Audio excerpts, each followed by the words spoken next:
Trump ने अपने truth handle पर जानकारी लिखते हुए यही कहा कि सपोर्ट करना बंद कर दीजिए ईरान वालों, अदरवाइज मैं बहुत गंदा हूं, बहुत खतरनाक हूं, बहुत भारी पड़ूंगा तुम लोगों को। और जो हूती टेररिस्ट हैं, आपका समय समाप्त हो चुका है, तत्काल प्रभाव से अपने अटैक रोक दो, अदरवाइज मैं hell will rain down upon you like nothing you have ever seen before. तुमने ऐसा देखा नहीं होगा, मैं इतना बुरी तरह कहर बरपाऊंगा। तो सब कहर बरपाने की बातें इन्होंने इतने बड़े प्रेम पत्र में जो लिखकर दी, उसमें एक लाइन थी कि तुम लोग अटैक रोक दो। हूती अटैक कर रहे थे या फिर अमेरिका अटैक कर रहा है? इनके आंसर में तो यह लिख रहा है कि हूती अटैक कर रहे थे।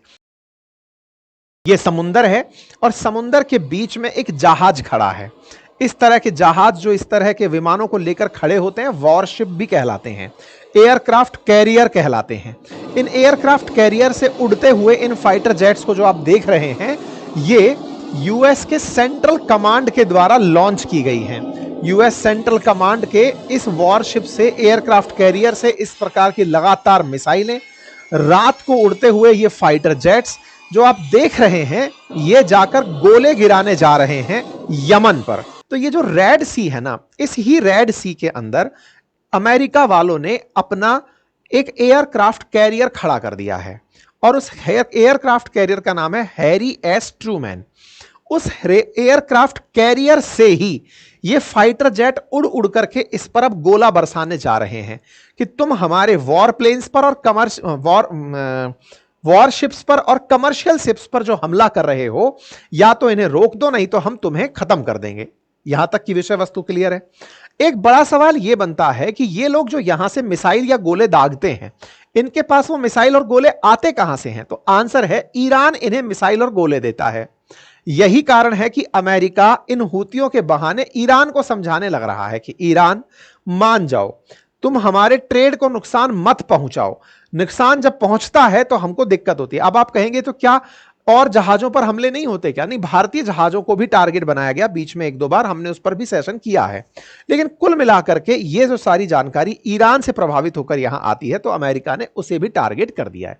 ये पूरी कहानी है जो मैंने आपको यहां बता दी। अब एक एक करके मैप पर इसको समझते चलते हैं। देखो, ये रहा यमन, ये रहा रेड सी। रेड सी का ये वाला जो आप ब्राउन कलर का पोर्शन देख रहे हो, यहां पर है हूतियों का कब्जा। हूतियों का कब्जा यहां की कैपिटल सना के ऊपर भी है और इसी जगह पर सारी चीजें हो रही हैं। ये सारा इतिहास बता दिया मैंने। जैदी शिया समूहों का समूह है ये, और इनका जो वो था ना, मतलब जो हेड था, उसके हुसैन अल हूती नाम था उसका, तो उसी के चलते ये हूतिये जो हैं ये निकल करके यहां पर आए हैं। ठीक है, अब जो अमेरिका है इसने क्या किया? अच्छा, इंटरेस्टिंग बात क्या है, ये हूती करते क्या हैं कि जो जो ईरान का दुश्मन है उसको इन्होंने अपना भी दुश्मन माना हुआ है। ऐसे में सऊदी अरब को या यूएई को, जो अमेरिका के समर्थक हैं या इजराइल के समर्थक हैं, उनके ऊपर ये लोग गोले बरसाते रहते हैं। तो वो लोग भी बड़े त्रस्त हैं इनसे, क्योंकि मेजॉरिटी सुन्नी कम्युनिटी रहती है यमन के अंदर, लेकिन वो इतना पावर में नहीं है। ठीक है, वो हदी कहलाते हैं। अच्छा, ऐसे में अमेरिका ने फिलहाल सादा, सना और ये अलबादा, इन क्षेत्रों पर अटैक किया है। ये क्षेत्र आप इस मैप के अंदर देख सकते हैं, जहां जहां पर अमेरिका ने हाल ही में अटैक किए हैं। बकायदा लाइव गोले चलाकर दिखाए गए हैं कि हमारे जहाजों पर हुए हमले का बदला हमने लाइव गोले चलाकर लिया है। नंबर एक, बकायदा ट्रंप ने बिल्कुल लाइव कवरेज देखी है बम गिरने की, और बकायदा ये तस्वीरें जारी की गई हैं ताकि लोगों में ये डर बैठे कि देखो अमेरिका गोले कैसे गिराता है। मैं आपको ये वीडियो को चला के दिखाता हूं, ये गोला जाता हुआ गिरता हुआ दिखाई दे रहा होगा कि ऐसे बकायदा दुनिया के सामने सेंटकॉम ने वीडियो जारी किए हैं कि देखो हमने आग लगा डाली है। बकायदा अमेरिका के जो एनएसए हैं, उन्होंने, माइक वॉल्ट्ज ने भी इस बात को कंफर्म किया। व्हाइट हाउस की तरफ से भी कंफर्म हुआ कि ट्रंप पूरी रात बैठ करके हमले की तैयारी देखते रहे, और बकायदा अमेरिका ने 53 लोगों को यहां पर मार डाला है, क्योंकि उनका मानना है कि हूतियों को जब तक इस बात का नुकसान नहीं होगा कि उनके लीडर्स की जान को खतरा है, वो आए दिन रेड सी के अंदर इस तरह की हरकतें करते रहेंगे। अब बड़ा सवाल यह बनता है कि सर, इस घटना को शुरू हुए तो कई साल हो गए हैं, इजराइल और हमास के बीच में तो मतलब लंबा समय हो चुका है संघर्ष चलते हुए, तो क्या ये अभी अचानक हमले शुरू हुए हैं क्या हूतियों के द्वारा? आंसर है जी नहीं। तो फिर जब जब इजराइल हमास चला है 7 अक्टूबर से लेकर के, तब से ही ये हमले चल रहे हैं अमेरिका के ऊपर, अमेरिका के जहाजों पर लगभग 300 बार हमले हो चुके हैं। ऐसे में अब जाकर अटैक क्यों हो रहा है? क्या अमेरिका ने पहले अटैक नहीं किया? किया है। अमेरिका ने इस क्षेत्र के ऊपर जब जब इजराइल हमास चला है, इस क्षेत्र पर विशेष ध्यान देने का बाइडेन प्रशासन के समय भी प्रयास किया है, लेकिन और हमने आपको याद हो तो इस पर प्रॉपर सेशन किया है। यह सेशन आज से 1 साल पहले का आप देख रहे हैं, 12 जनवरी का पिछले साल का, जिस समय अमेरिका के साथ 5 देशों ने मिलकर यमन पर हमला किया, क्योंकि यमन ने अपने देश से इजराइल पर मिसाइल चला दी कि तुम हमास वालों को क्यों मार रहे हो, जबकि हमास वाले सुन्नी हैं, लेकिन चूंकि उनको यहूदियों से दिक्कत है तो वहां पर उन्हें सुन्नियों के साथ मित्रता करने में कोई दिक्कत नहीं है। ऐसे में इन सब देशों ने इजराइल की खातिर यमन पर हमला किया था। तो यमन की के ऊपर हमले पुराने नहीं, मतलब नए नहीं हैं, बाइडेन के समय से भी होते आए हैं, लेकिन ट्रंप खुद को ज्यादा बड़ा डिसिसिव लीडर दिखाना चाहते हैं। वो दिखाना चाहते हैं कि जो बाइडेन नहीं कर पाए, बाइडेन इनके ऊपर हल्का फुल्का हमला करते थे।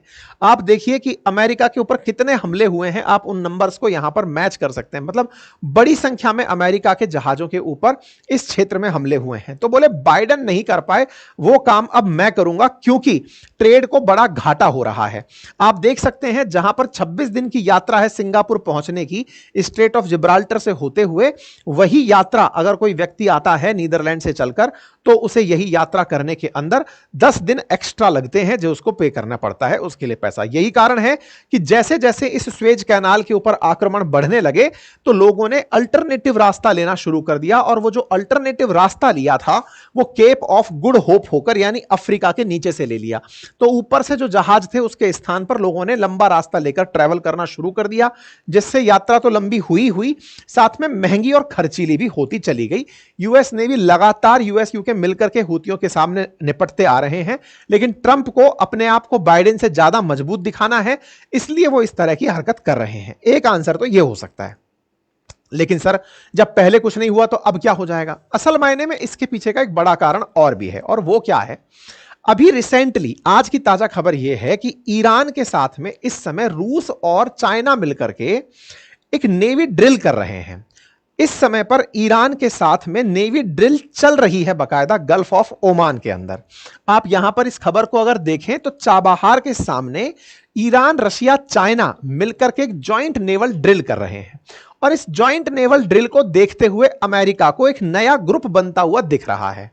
ऐसे में ईरान को टारगेट करने के लिए अमेरिका के पास हूती सबसे अच्छे ऑप्शन के रूप में है। जैसे होता है ना कि आपको नहीं डांट रहे हैं, लेकिन आपकी क्लास में बैठे किसी बच्चे को बुरी तरह डांट दिया जा रहा है, तो आपके अंदर भय बैठ गया। तो ईरान को वैसे ही धमकाया जा रहा है कि देखो, ट्रंप ने यमन के ऊपर ऐसा हमला किया है, तुम्हारे ऊपर भी हो सकता है। और ट्रंप बार बार अपने सोशल मीडिया हैंडल्स में यह बात बोल भी रहे हैं, इनको याद दिला रहे हैं कि ईरान वालों समझ जाओ, अगर तुमने हूतियों को मिसाइल देने बंद नहीं किए तो हम तुमको ही इसका जिम्मेदार ठहराएंगे। तो कुल मिलाकर ईरान के हौसले कमजोर करने का प्रयास ट्रंप कर रहे हैं, और उन ट्रंप को यह दिख रहा है कि कहीं ईरान के साथ रशिया और चाइना एक बड़ा ग्रुप ना बना लें। जो ये एक्सरसाइज हो रही है, इस एक्सरसाइज से भटकाने के लिए भी यह प्रयास किया जा रहा होगा, ऐसा फिलहाल के लिए माना जा रहा है। खैर, कहा जा रहा है कि चाइना जो है वो इस समय पर न्यूक्लियर टॉक्स करवाने का प्रयास कर रहा है। किनके बीच में? ईरान और रशिया के बीच में। और एक बार अगर ईरान ने न्यूक्लियर वेपन बना लिए तो फिर यह अमेरिका के लिए एक बहुत बड़ी दिक्कत हो जाएगा। वास्तविकता यह है कि अमेरिका इसे न्यूक्लियर वेपन ही नहीं बनाने देना चाहता। वहीं दूसरी ओर रशिया और चाइना ईरान को अगर अमेरिका के खिलाफ खड़ा करते हैं तो वो उसे न्यूक्लियर वेपन के साथ सज्ज कर सकते हैं। अब देखना यह होगा कि अमेरिका ईरान को इस दम पर कि तुमने बेटा न्यूक्लियर वेपन रख रखा है, इसलिए तुम पर हम हमला कर रहे हैं, बिल्कुल वैसे ही जैसे कभी इराक पर हमला हुआ था। तो क्या अब अमेरिका ट्रंप के नेतृत्व में ईरान के ऊपर यह कहते हुए कि तुम्हारे पास न्यूक्लियर वेपन है, यह कहते हुए हमला करने की कहीं प्लानिंग तो नहीं कर रहे हैं? देखना होगा। चैनल पर नए हैं तो सब्सक्राइब कर लें, अपने साथियों से जरूर साझा करें। वीडियो में इतने लोग प्रेजेंट थे, लाइक कुछ ही संख्या में है, तो इतना तो कष्ट कर ही सकते हैं। साथियों से जरूर सब्सक्राइब कराएं। साथियों, होता क्या है ना, एक बहुत अच्छी बात बताता हूं मैं आपको।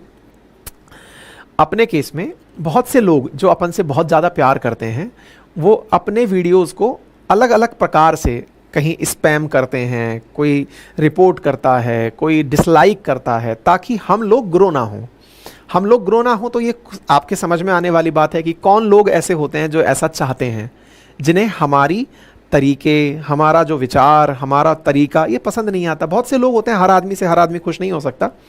ऐसी स्थिति में ये आप अपनी नैतिक जिम्मेदारी बना लें, क्योंकि YouTube लाइक डिसलाइक देखता चलता है। तो आप में से जो लोग लाइक को भी समझते हैं कि नहीं मैं एहसान करूंगा इस आदमी के ऊपर, ठीक है, एक दिन ये गतिविधियां स्वतः ही रुक जाएंगी ऑटोमेटिक। जब हमें भी इस चीज़ का प्रोत्साहन नहीं मिलेगा, मैं 2 घंटे नॉन स्टॉप आपके सामने रोजाना सुबह बोलता हूँ, 8 घंटे कंटेंट बनाने के लिए बैठता हूँ, टीम काम करती है, सब बनकर आता है, इतना पैसा इतना इन्वेस्टमेंट लगता है, और उसके बाद आपसे अपेक्षा के लिए भी ये रिक्वेस्ट करनी पड़ती है कि यार सब्सक्राइब कर देना, यार लाइक कर देना, यार शेयर कर देना। तो अंदर से ऐसा लगता है कि मैं कह क्यों रहा हूँ, मतलब लिटरली स्पीकिंग। लेकिन ठीक है, हम में हो सकता है इस तरह का भाव आ गया हो कि नहीं साहब हमसे कहोगे नहीं, तब तक हमें याद नहीं रहता। लेकिन आप में इतनी इंसानियत है, ये मुझे ज्ञात है, बस उसे याद दिलाने के लिए मुझे कहना पड़ता है। और उसको इसलिए भी समझकर आप करें क्योंकि आपको ये पता हो कि कोई और आपके इस तरह के ना करने पर अपने तरीके से उस काम को वो तो उसी तरह में ले जा रहा है। क्योंकि दुनिया में आपको भी पता है कि खुश होने वाले लोग कितने होते हैं, ठीक।